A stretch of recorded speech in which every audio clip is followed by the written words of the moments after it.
Hi, it's Kira. What first brought me to this program probably started way back in my second year short story creative writing class. I found out that our professor, who was also a published author, just had an MFA. I think prior to that, I thought you had to have a PhD or even more, like a postdoc, or at least a master's of education to teach. My uncle has a PhD in education and he teaches at a university. But that was the first time where I came in contact with a creative person, a writer, who was also a professor. She had this great job, my dream job, working at a university.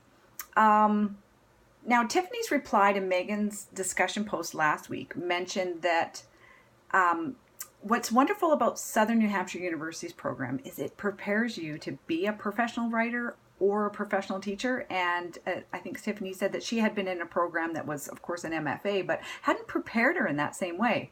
So that made me doubly excited to be in this program specifically because it's I was going to say scientifically engineered, but it's actually geared towards making this a profession, whether it's professional writer or professional teacher.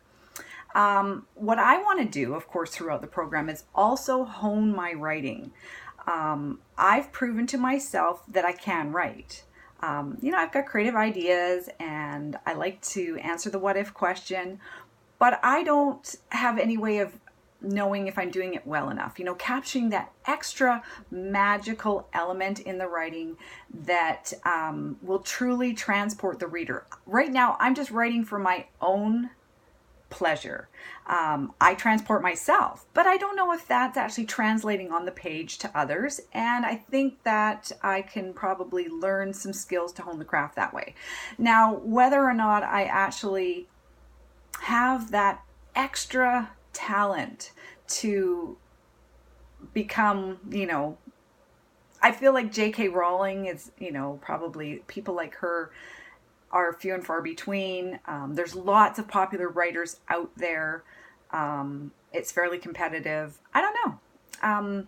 But it doesn't matter. I mean, that's why the Southern New Hampshire University program is great, because I'm going to get the online teaching of writing certificate, and that's going to keep writing at the heart of my career as a teacher, even if I never become the, make a living off writing because I'm banging out book after book after book that's just so popular.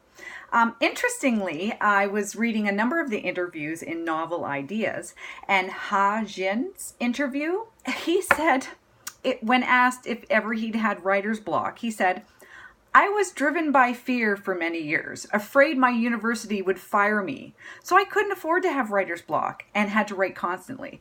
That is scary. I know that universities do like to have published writers on their faculty, and there is, I imagine, some pressure to stay relevant and current and have books coming out and be popular and literary that way. But that is pretty, that's my fax machine. That it is pretty, a lot of pressure to feel that your job is dependent on your ability to publish.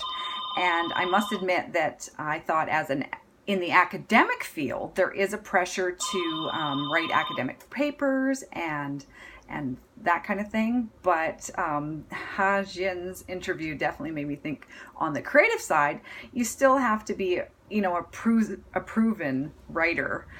So there's a little bit of pressure there. But I don't really have any concerns about making writing my primary focus because it already is. So anyhow, I better cut this video off here. At least it's shorter than my other video, and sorry about the fax machine.